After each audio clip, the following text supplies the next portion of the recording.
In this problem, we are given the following function. When x equals 0, we know that 0 is equal to 2 minus y squared for the function.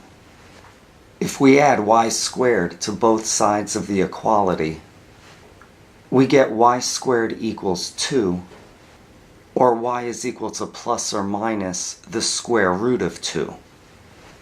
These two possible points for the value of y when x equals 0 is plotted on the graph shown. When x equals 1, we know from the function that 1 is equal to 2 minus y squared. If we subtract 1 from both sides of the equality, we get 0 is equal to 1 minus y squared, or y squared equals 1, which means that y is equal to plus or minus 1.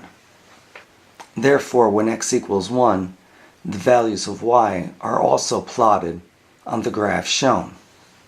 We are told that a line will intersect the function x equals 2 minus y squared at the points 0, a and 1, b.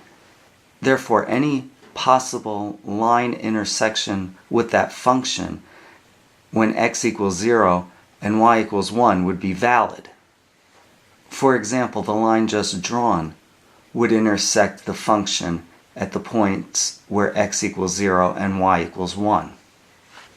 Same thing with this other line, but so would this line, and so would this line.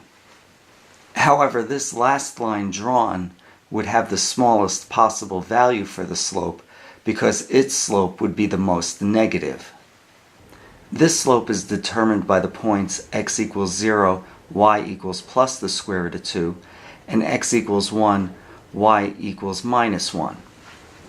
Since slope is equal to the change in y over the change in x, this is equal to y2 minus y1 divided by x2 minus x1.